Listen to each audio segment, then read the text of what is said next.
지난주에는 14절 말씀부터 19절을 통하여서 다투지 않는 교회라는 제목으로 설교했고, 오늘은 20절에서 26절을 통하여 다양한 일꾼이 있는 교회, 그런 제목으로 설교합니다. 여러분이 가지고 있는 개역개정판 본문에 보면 소제목에 인정받는 일꾼, 그렇게 되어 있습니다.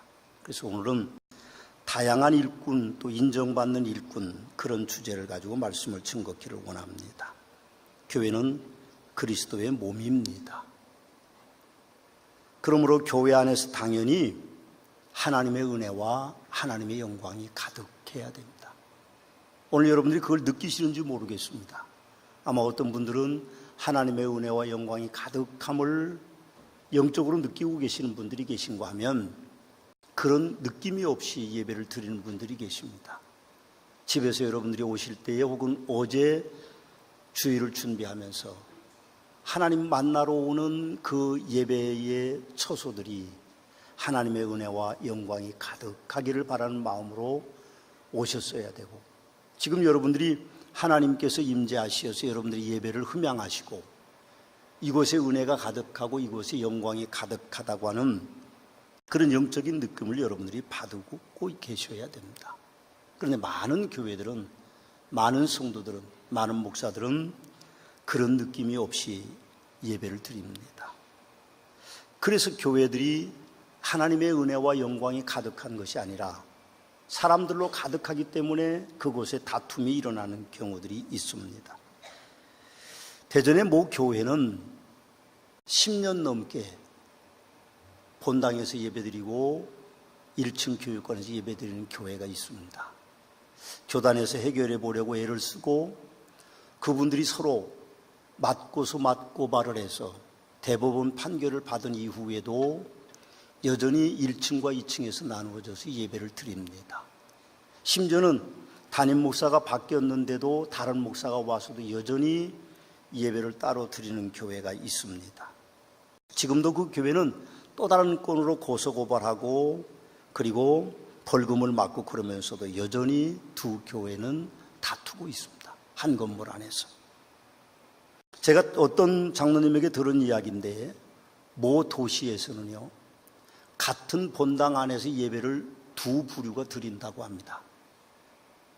숫자가 많은 곳은 담임 목사가 강단 위에서 설교하고, 숫자가 적은 한 800, 900명 정도는 담임 목사가 예배를 인도를 하고, 그리고 한쪽은 또 한 100여 명 성도들이 부목사를 중심으로 예배를 드리는데, 이렇게 메인 스피커를 통해서 소리가 나오는 것을 그냥 두지 않기 위해서 큰 스피커를 그쪽에 달아놓고 이쪽을 향하여 본 교회를 향하여서 그렇게 예배 드리는 교회도 있다고 합니다.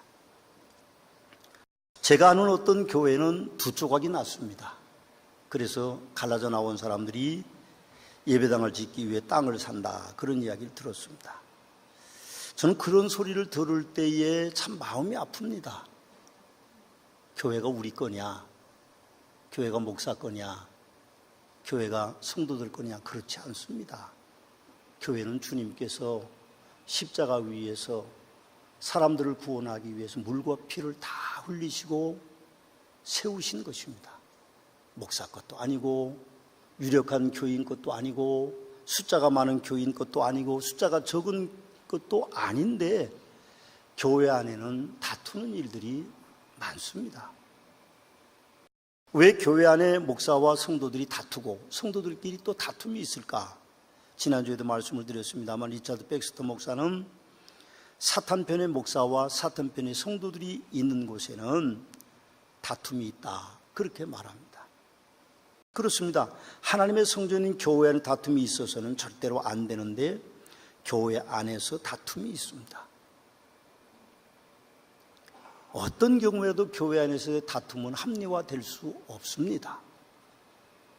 누가 잘했고 못했고를 떠나서 교회 안에서 다투는 것은 주님이 기뻐하는 일이 아니라는 거죠. 그래서 디모데후서 2장 14절에는 너는 그들로 이 일을 기억하게 하여 말다툼을 하지 말라고 하나님 앞에서 엄히 명하라. 이는 유익이 하나도 없고 도리어 듣는 자를 망하게 함이라고 그렇게 말씀하고 있고, 디도서 1장에도 불순종하고 헛된 말을 하며 속이는 자들이 입을 막을 것이라 그들을 엄히 꾸짖으라고 바울 사도는 그렇게 말하고 있습니다.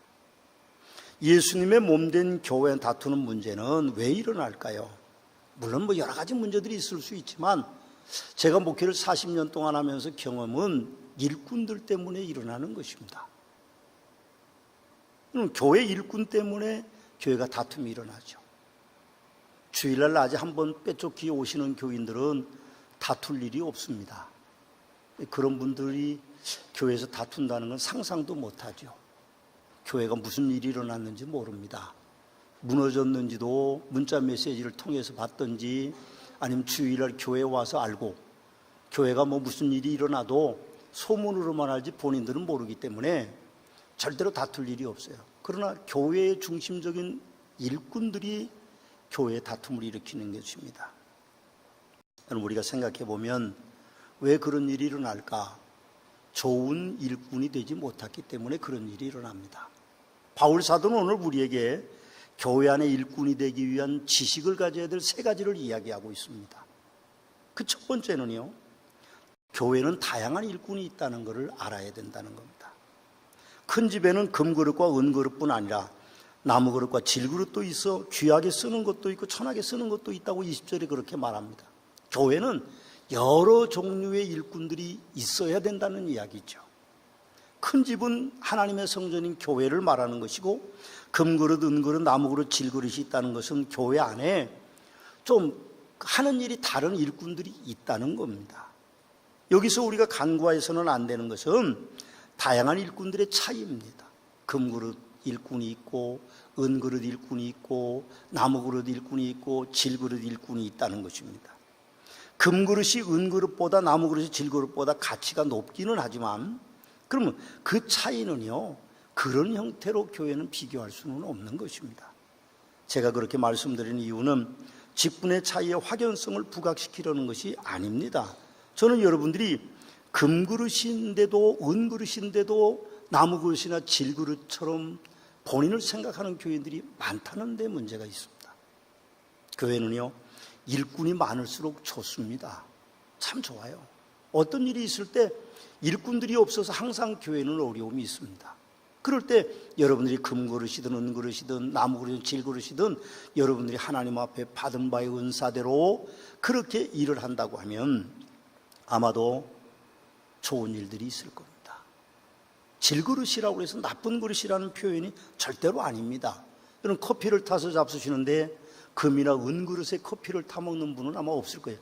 물론 커피 맛을 모르는 사람은 뭐 그냥 달짝지근하니까 금그릇이든 은그릇이든 나무그릇이든 질그릇 무슨 상관이 있느냐 그러지만, 커피 맛을 아는 사람은 절대로 금속 그릇에 커피를 타먹지 않습니다.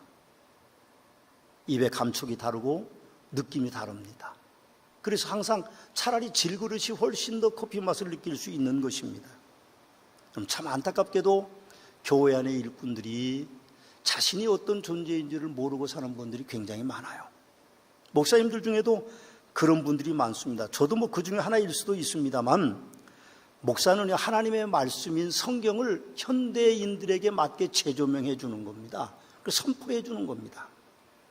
그런데 그 사명에 하나님께서 목사 개개인에게 주신 영감이 임하고, 목사는 그 영감의 확신을 가지고 전하는 것인데, 천주교회 신부님들은 교황청에서 내려온 설교 원고를 그대로 설교한다고 합니다.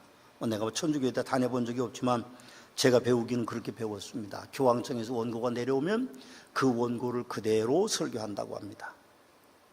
그런데 개신교회 목사들 가운데도 그런 분들이 의외로 많습니다. 남의 설교를 복사해서 쓰는 거죠. 서울에 우리나라의 최고 유명한 교회 중에 한 교회 담임 목사님이 은퇴하시고 바뀌었습니다. 새로 청빙에 가신 목사님이 구설수에 올랐는데 그분이 거의 대부분 설교를 이동원 목사님 거를 카피해서 쓰신다고 합니다. 많은 부분. 그래서 구설수에 올랐는데도 그분은 우리 대한민국에서 제일 유명한 교회 담임 목사로 부임해 갔습니다. 물론 복사해서 쓰는 것이 내용이 더 좋을 수도 있어요. 카피해 쓰는 것이. 그리고 더 유명세를 탈 수도 있고. 그런데 여러분, 오늘날 학자들이 논문을 발표할 때에 표절했는지 안 했는지를 엄격한 잣대를 댑니다. 조국 민정수석이 교수였을 때에 표절 논란이 있었는데 서울대에서는 그런 일이 없다. 표절 논란이 끝이 났습니다. 표절하는 것이 무서운 죄입니다. 거기다 자기 자식도 붙이고 자기 제자도 붙이고 또 친구 교수의 자식의 이름도 붙이고 그렇게 한다고 해서 지금 한국 학계가 발칵 뒤집혔습니다. 그런데 교회는 유명세를 타는 목사님들의 설교를 메시지를 그대로 증거하는 사람들이 의외로 많습니다.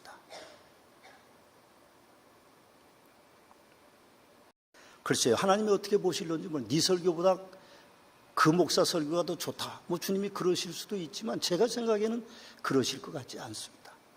하나님이 부르실 때는 목사 개개인들이 다 하나님이 주시는 은사가 있습니다. 영감도 있고요. 그렇다면 그 영감과 그 은사를 받기 위해서 목사가 밤잠 안 자고 많은 책을 보고 연구하고 그래서 설교해야 되는데 남의 것을 카피해서 쓰는 것이 바람직한 건 아닌 것 같습니다. 꼭 분명하게 기억할 것이 하나 있는데 성도님들은 목사가 설교 좀 잘못해도 이해해 주셔야 됩니다. 그릇이 그것밖에 안 되나 보다. 그러고 그냥 넘어가야 되는데 어디서 설교를 듣고 방송에 설교를 듣고 인터넷 설교 듣고 요 유튜브에 설교를 듣고 우리 교회 목사 설교보다 유튜브에 나오는 목사 설교가 더 좋다고 그렇게 자꾸 얘기하시면 그 교회 담임 목사는 유튜브 설교를 뺏겨서 할 수밖에 없어요. 그러면 영적인 설교를 못하는 겁니다. 설교 혹시 조금 잘못하면 어떻습니까? 말주변이 원래 없을 수도 있고 또 혹은 또 원고 작성하는 능력이 뛰어나지 않을 수도 있고 그렇지만 우리가 반드시 기억해야 될 것은 하나님의 말씀을 그 목사가 하나님 앞에 영감받아서 재조명해가지고 전해줄 사명이 있다는 거예요. 여러분, 설교 때문에 목사를 목죄해서는 안 됩니다. 목회는 설교가 전부는 아니죠. 제가 어렸을 때 존경하던 시내 모 교회 큰 교회 목사님이 있습니다. 근데 그분이 설교를 잘 못해요. 그분이 신학교 와서 강의하실 때 뭐라고 그러는가 하면 내 설교 듣고 은혜 받았다는 놈은 다 거짓말인 줄 내가 안다. 그렇게 세미나를 하셨어요. 그분이 그러면서 나는 사람을 만나면 5분 안에 그 사람 마음을 사로잡을 수 있지만 설교는 내가 못하는 줄 내가 안다. 그렇게 이야기해요. 대전에서 제일 큰 교회 목회를 하셨습니다. 모르겠어요. 내용은 제가 잘 모릅니다. 그 시대는 책도 많지 않고 인터넷이 발달되어 있지 않으니까 어떤 형태의 설교를 어떻게 하셨는지 제가 알 길은 없지만 그러나 목사는 목사로서의 하나님이 주신 그만의 어떤 은사, 능력이 있습니다. 저는 그게 참 중요하다고 생각합니다. 장로님들도 마찬가지입니다. 안수 집사님들도 마찬가지, 권사님들도 마찬가지, 교사들도 목자들도 마찬가지입니다. 하나님이 교회 일꾼에게 주신 그만 가지고 있는 능력이 있어요. 하나님 주십니다. 그럼 우리가 항존 직분자들이 목사든 장로든 안수 집사든 그분들이 머리 위에 손 얹어 주의 종들이 기도할 때에 하나님의 놀라운 능력이 그 위에 임하게 되는데 그것을 깨닫지 못하고 신앙생활을 한다는 것은 불행한 것입니다. 목사가 목사의 일을 잘 못하면 불행한 거죠. 그럼 장로가 장로의 일을 잘 못하면 불행한 겁니다. 안수 집사가 권사가 그 일을 잘 못하면 불행한 겁니다. 차라리 직분을 맡지 않으니만 못합니다. 대한민국의 목사의 숫자가 13만 명이 넘는다고 합니다. 더 많아졌을 것 같아요. 15만 명이라고 치면 전주 인구의 절반 정도가 목사입니다. 그럼 모든 사람이 목회하냐? 그렇지 않습니다. 목회를 안 하는 분들도 많고 이름만 걸고 있는 분들도 굉장히 많습니다. 그렇다면 오히려 하나님 앞에 문제가 좀 있을 것 같은 생각이 들어요. 장로님들도 마찬가지입니다. 우리 교회도 장로님들이 많지만 장로님들이 자기 장로의 직분에 대한 이해를 잘 못하고 사실은 장로의 직분이 소중하다는 것을 알지 못하고 헌신하지 못한다고 하면 차라리 직분을 안 맡는 것이 좋습니다. 차라리 직분을 그만두는 것이 좋죠. 우리가 직분을 가졌다고 하는 것은 매우 귀한 겁니다. 그냥 쉽게 생각하지 마세요. 그냥 때가 되니까 내가 직분을 받았다 그렇게 생각하지 마세요. 그렇게 생각하면 안 됩니다. 하나님이 불러서 그 위에 기름 부은 분명한 목적이 있습니다. 그 목적을 우리가 깨닫고 그 목적에 맞게 사는 삶을 살 때에 우리가 주님 앞에 칭찬받는 일들이 되겠죠. 교회 안에는요, 직분의 귀함을 깨닫지 못하는 직분자들이 매우 많습니다. 제가 목사니까 목사도 그런 분들이 많고 저도 그런 중에 한 사람일 수 있습니다. 그러나 우리가 하나님께 받은 그 직분을 소중하게 여기고 그 직분의 가치를 높이 평가하고 그 직분에 걸맞게 신앙생활하는 것은요, 하나님 앞에 우리가 칭찬받을 일입니다. 또 바울은 교회 일꾼은 귀하게 쓰일 때도 있고 교회 일꾼이 천하게 쓰일 때도 있다고 우리에게 두 번째 진리를 말하고 있습니다. 오늘 21절에 보니까 귀하고 천하고 하는 신분은 사역의 높고 낮음을 말하는 것이 아닙니다. 아니에요. 그건 아닙니다. 그런데 어떤 분들은 금그릇은 굉장히 좋은 줄로 알고 질그릇은 별로 안 좋은 줄로 아는 분들이 계세요. 그렇지 않습니다. 여러분들이 목사든 장로든 안수집사든 권사든 집사든 이것도 저것도 하는 평신도든 그게 무슨 상관이 있습니까?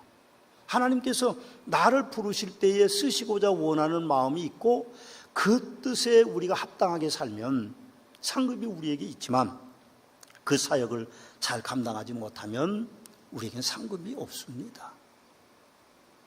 초대 예루살렘 교회는 원래 사도들만 있었는데 집사님들을 세웠습니다. 사도들은 말씀 전하고 기도하는 일에 전무하기로 하고 공개하는 일, 재정 출납하는 일은 평신도 지도자들인 집사에게 맡겼죠. 그렇습니다. 목사자는 목회자대로, 평신도 지도자는 평신도 지도자대로 자기들의 직분을 최선을 다하면 하늘나라 상급이 목사에게 클 줄 알아요? 저는 그렇게 생각해 본 적 없습니다. 하늘나라에 가면 목사가 엄청 더 엄격한 잣대를 하나님이 들이대실 것 같아요. 차라리 모르는 게 낫습니다. 차라리 직분이 없는 게 나아요. 그럼 너 뭐 하다 왔냐? 그렇게 하나님이 물으시면 나는 그냥 교회 왔다 갔다 하고 주일날 한 번밖에 안 갔는데요. 그래도 안 온다는 사람들이 있는데 너 뭐 하다 왔냐? 그리고 목사가 왔는데 예, 내가 설교했는데요. 그럼 네 설교 잘했냐? 그렇게 물어보면 대답을 정확하게 할 수 있는 목사가 몇 명이나 될까요? 없을 겁니다. 하나님은 더 엄격한 잣대를 들이대는 것이죠. 그래서 우리가 천하고 귀하게 쓰여지는 것 관심을 가져야 됩니다. 여러분이 무슨 일을 맡으셨든 여러분들이 그 일을 잘 감당해야 됩니다. 교사들이 참 힘듭니다. 오늘 성가들도 참 힘들고요. 남보다 1시간 일찍 와서 아프든 말든 오늘 남자들이 절반 정도는 어디로 가셨네? 휴가철이라 아마. 이거 무슨 뜻이에요? 설거지하고 있다고? 저 주방 당번이 많은가 보다. 난 다 휴가 가신 줄 알았더니 내가 오해했네요. 밥 먹으면서 한번 보겠습니다. 다 갔는지. 근데 생각해 보면 사실은 성가대원들이 힘들고 교사들이 힘듭니다. 시간 많이 할애해야 되고 돈도 많이 교사들은 써야 됩니다. 자비량으로.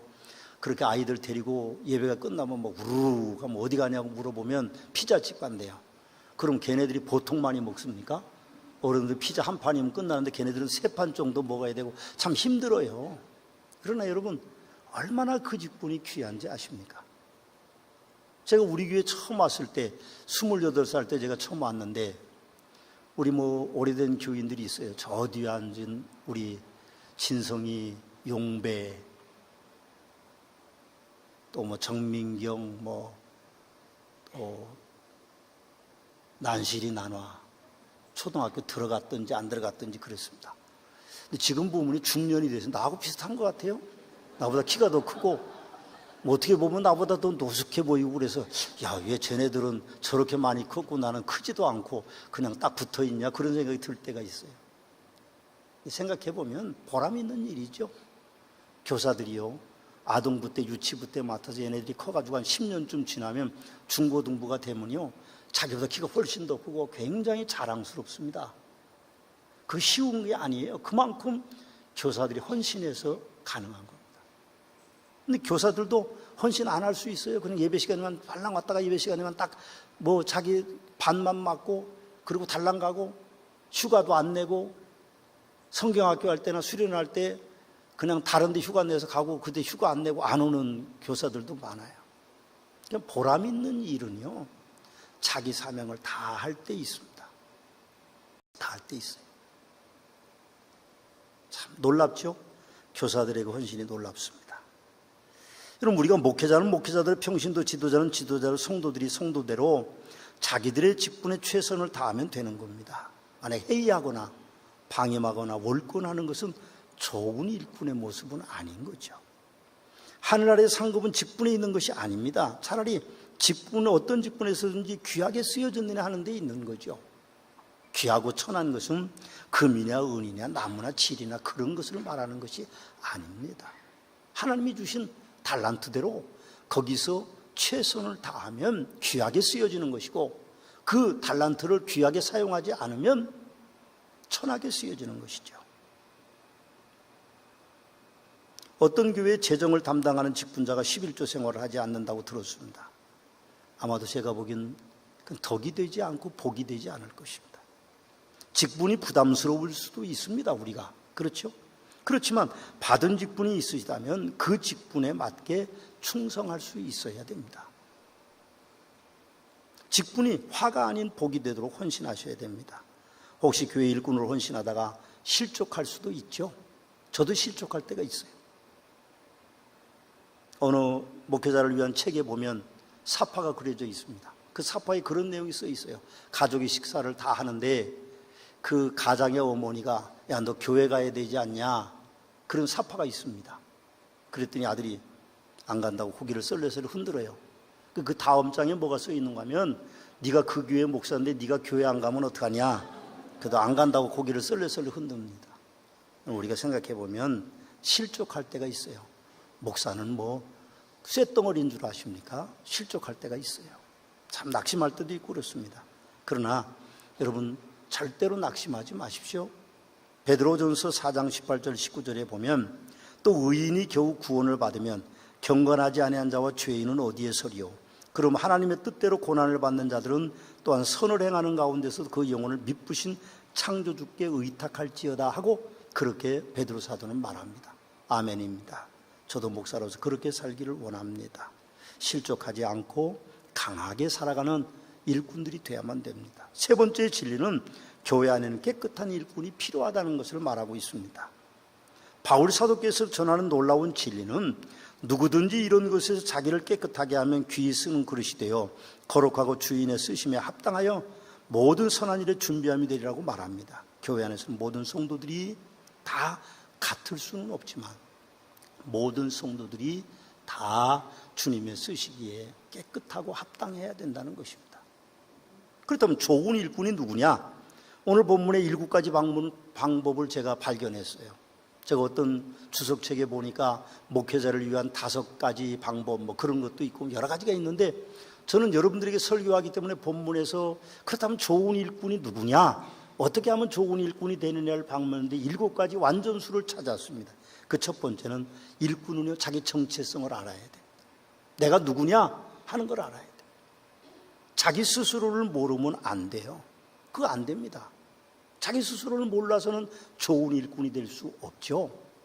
여러분, 좋은 일꾼이 되려면 자신이 금그릇인지 은그릇인지 나무그릇인지 질그릇인지를 알아야 합니다. 일꾼 자신을 알아야 한다는 것이죠. 질그릇이 금그릇인 줄 알아도 문제고 금그릇이 질그릇인 줄 알아도 문제입니다. 질그릇이 금그릇인 줄 알면 교회가 시끄러워지는 것이고 금그릇이 질그릇인 줄 알면 교회가 능력이 없어져 버리는 것입니다. 목사는 목사로서의 정체성을 가져야 되고 장로는 장로로서의 정체성을 가져야 되고 안수집사는 안수집사의 정체성을 가져야 되고 권사는 권사로, 집사는 집사로, 교사는 교사대로, 목자는 목자대로 자기의 정체성을 알아야 돼요. 예를 하나 든다면 자기가 목자인데 연락도 안 하고 예배도 안 드리고 그러면 그 목장은 죽는 겁니다. 목자를 바꿀 때까지 그 목장 식구들은 영적으로 죽는 거예요. 그 목자가 자기의 사명을 알고 자기 정체성을 알고 안 모이더라도 나는 혼자 예배를 드립니다. 그리고 혼자라도 예배를 경건하게 잘 드리면 돼요. 그게 목자의 정체성을 찾아가는 겁니다. 저는요, 교인들이 많이 오고 적게 오고 때문에 설교를 잘하고 못하고 생각하지 않습니다. 제가 뭐 교인이 두세 명밖에 없는 데서 목회하고 한 명도 없는 데서 목회한 경력이 있기 때문에 교인들이 오고 안 오고 관심 안 둡니다. 물론 제가 평상시는 관심을 두죠. 그럼 메시지를 전하는데 교인이 적게 왔다고 제 목소리가 적거나 교인이 많이 왔다고 제 목소리가 커지거나 그런 건 아닙니다. 생각해 보면 교회 일꾼은 사실은 자기의 정체성을 아는 일들이 중요합니다. 여러분 누구입니까? 여러분 장로님이십니까? 안수 집사님이십니까? 권사님이십니까? 아니면 집사님이신가요? 목자이신가요? 교사이신가요? 정체성을 알아야 됩니다. 그래야 좋은 일꾼이 됩니다. 소크라테스의 명언처럼 너 자신을 알아야 우리가 자신을 살릴 수 있는 거죠. 자신 모르고 사는 사람 너무 많습니다. 너무 많아요. 두 번째로 좋은 일꾼이 되기 위해서는 깨끗하게 살아야 됩니다. 21절에 보니까 누구든지 이런 것을 자기를 깨끗하게 하면 귀 쓰는 그릇이 돼요. 거기 보니까 누구든지는 금이든지 은이든지 나무든지 질그릇이든지 깨끗하게 되면 하나님이 쓰심에 합당하게 사용한다고 그렇게 말씀하고 있습니다. 깨끗하게 살아야 됩니다. 죄가 있으면 하나님이 쓰시지 않죠. 세 번째로 좋은 일꾼을 함께 할 줄 알아야 합니다. 22절에 보니까 너는 청년의 정욕을 피하고 주를 깨끗한 마음으로 부르는 자들과 함께 의와 믿음과 사랑과 화평을 따르라. 여러분 의와 믿음과 사랑과 화평 좋은 단어들이잖아요. 교회 안에 그런 게 있어야 됩니다. 그 일은 함께 할 때 이루어지는 일이에요. 앞부분에 보면 청년의 정욕을 피하고 그렇게 바울은 말합니다. 청년의 정욕은요 자기 혼자 하는 겁니다. 나만 의롭고 내가 하는 것이 최고고 그런 생각을 버리고 주의 이름을 부르는 자들과 함께 살아야 된다는 것을 말씀하고 있습니다. 그래서 우리는 함께 할 줄 아는 일꾼이 좋은 일꾼이에요. 그럼 교회에 오시면 예배 드릴 때 혼자 저 구석에 앉거나 3층에 저 구석에 혼자 그렇게 앉아서 예배 드리지 마세요. 또 그런 분들에게 제가 질타하는 건 아닙니다. 함께 할 줄 아는 사람이 좋은 일꾼입니다. 내 마음에 안 들어요. 그래도 어떤 일이 결정되면 내가 그냥 못 이기는 척 따라가는 것도 하나님의 뜻일 수 있다는 걸 우리는 기억해요. 나는 그거 아니야. 그러고는 홀로 함께하지 않는 청년의 정욕을 따라가는 그런 일꾼은 좋은 일꾼일 수 없습니다. 좋은 일꾼은 함께하는 일꾼입니다. 네 번째로 좋은 일꾼은요 변론을 버려야 됩니다. 23절에 보니까 어리석고 무식한 변론을 버리라. 이에서 다툼이 나는 줄 알미라. 그렇게 바울 사도는 말합니다. 어리석은 사람이 무식한 사람이 어떻게 변론을 합니까? 그럴 일은 없죠. 다투려면 좀 뭔가 알고 좀 유식해야 그래야만 다툴 수 있는 거죠. 서로 이야기하는 대화가 되는 거죠. 남자들이 모이면 무슨 얘기합니까? 군대 얘기, 정치 얘기만 합니다. 여자들이 모이면 그 얘기를 제일 싫어합니다. 제발 여자들이 있을 때는 군대 얘기를 안 하는 게 좋을 것 같아요. 맨날 여자들이 싫어해도 남자들은 모이면 군대 얘기합니다. 특전사 안 갔다 온 사람이 특전사 갔다 온 것처럼 얘기하고 뭐 그렇습니다. 저도 한번 거들어요. 또 나도 군대 갔다 오면. 저는 군대 군자도 모릅니다. 그런데도 조금 남자들은 그런 게 좀 있어요. 생각해 보면 어리석고 무식한 변론이라는 것은요 모른다는 뜻이 아닙니다. 다툼을 일으키는 모든 것이 어리석고 무식한 변론이라는 뜻입니다. 다투지 말라는 거죠. 선한 것이나 악한 것의 의미가 아닌 교회를 어지럽히는 것이 무식하고 어리석은 변론이라고 바울 사도는 말하고 있습니다. 교회에서는 절대 자기 논리나 주장을 고집해서는 안 됩니다. 교회는 세상이 아닙니다. 교회에서는 내가 이겼다고 승리자의 반열에 서는 것이 아닙니다. 교회에서는 오히려 패배한 사람이 승리자의 반열에 설 수 있습니다. 절대로 변론하지 마세요. 다투지 마십시오. 이긴들 이긴 것이 아니고 진들 진 것이 아닙니다. 우리가 한 지체로서 서로 이기면 무슨 소용이 있습니까? 의미가 없죠. 눈이 닫아버렸습니다. 성경에 나오죠. 왜요? 눈으로 보고 맛있는 것인데 처먹기는 누가 다 처먹어요? 입이 다 처먹어. 그러니까 나는 안 본다 그러고 눈을 딱 닫아버리는 거예요.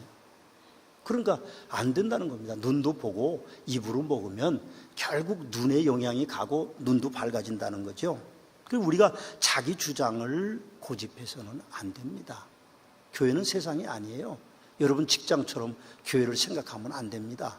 여러분이 살아온 삶처럼 교회를 그렇게 생각해서는 절대로 안 됩니다.